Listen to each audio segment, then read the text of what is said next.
కొమరం భీం ఆసిఫాబాద్ నియోజకవర్గంలో BRS MLA khoa Lakshmi Congress జిల్లా అధ్యక్షులు విశ్వప్రసాదరావు మధ్య వివాదం ముదురుతోంది. పరస్పరం పోలీసులకు ఫిర్యాదులు చేసుకుంటున్నారు. ప్రోటోకాల్ విషయంలో ఏర్పడ్డ విభేదాలు వ్యక్తిగత దూషణలకు దారితీశాయి. ఇరు పార్టీలు పోటాపోటీగా ఆందోళనలు, దిష్టిబొమ్మల దహనాలు చేస్తున్నాయి.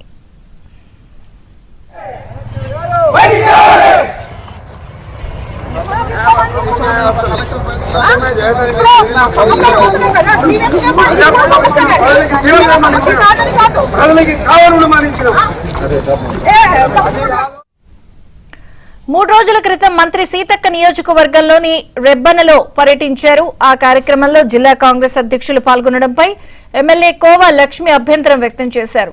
ప్రోటోకాల్ పాటించకుండా ఆదివాసీ ఎమ్మెల్యే అయిన తనను అవమానిస్తున్నారని ఆరోపించారు.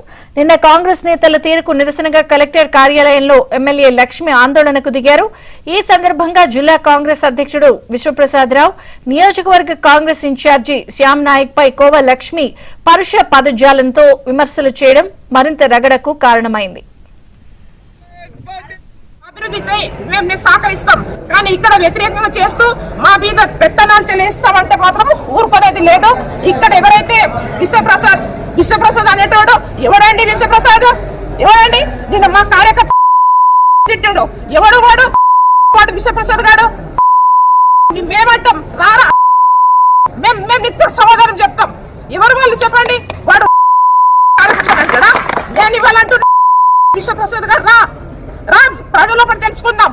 కానీ మళ్ళీ ఒక్కసారి మేము చెప్తున్నాం, నువ్వు అధికార పరంగా ప్రోగ్రామ్స్ పెట్టినావంటే మాత్రం నీ సంగతి చూస్తామని ఈ సందర్భంగా తెలియజేస్తున్నాం. ఈ రోజు ఒక మహిళ ఎమ్మెల్యేకి ఇవాళ వీళ్ళు ఇద్దరు కలిసి వాడితే సామ్నాయక్ గాడు ఒకడు, తర్వాత వాడు దేశం నుంచి వచ్చి ఇక్కడ మొన్న 10 సంవత్సరాలుగా మరి పదవులు అనుభవించిన వంటి వాని భార్య 2 సార్లు మంత్రిగా అయింది, మన ఎమ్మెల్యేగా ఉండే. మరి ఇక్కడ ఎమ్మెల్యే కోసం వచ్చిండు. ప్రజలు బుద్ధి చెప్పారు, ఇంకా బుద్ధి వస్తలేదు వాళ్ళకి. మేము ఒకటి చెప్తున్నాం, ఇవాళ సామ్నాయక్ గాని విశ్వప్రసాద్ గాని ఇవాళ మీరు ఇవాళ ప్రజా సమస్యలు మీ ప్రభుత్వం ఉంది, మీ ముఖ్యమంత్రికి చెప్పండి, మీ మంత్రి గారికి చెప్పండి, ఇంకా ఎవరు మంత్రులను తీసుకొస్తారు.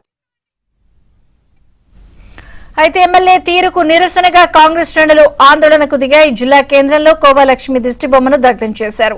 రెబ్బనలో జాతీయ రహదారిపై రాస్తారోకో నిర్వహించారు. అనంతరం ఎమ్మెల్యే ఆమె అనుచరులపై పోలీసులకు ఫిర్యాదు చేశారు. బాధ్యత గల ఓ ప్రజాప్రతినిధి బూతులు మాట్లాడటం సరికాదని, ఎమ్మెల్యే విశ్వప్రసాదరావుకు క్షమాపణ చెప్పాలని కాంగ్రెస్ నేతలు ఆత్రం సుగుణ డిమాండ్ చేశారు. పడిపోతుంది నీ కేసీఆర్ రేపు రాబోయే రోజుల్లో జైలుకు పోతున్నాడు, కవిత పోయింది, రేపు నీ పరిస్థితి కూడా అదే అవుతుంది. ఆ విధంగా అని మా నాయకుల మీద, మా కార్యకర్తల మీద ఇట్లాంటి అనుచిత వాక్యాలు చేస్తూ అబండాలు వేస్తే ఖబర్దార్ అని చెప్తున్నాం. మళ్ళోసారి మా కార్యకర్తల జోలికి గాని మా నాయకుల జోలికి గాని వస్తే మర్యాదగా ఉండదని కూడా చెప్తున్నాం. నీ మాటలు మార్చుకో, మర్యాదగా మాట్లాడడం నేర్చుకో, బాగుంటుంది, గౌరవం దొరుకుతుంది. ఒకవేళ మర్యాద తప్పి ఇలాంటి అనుచిత వాక్యాలు, మా సంస్కారం లేని మాటలు మాట్లాడితే తస్మా జాగ్రత్త అని కూడా మేము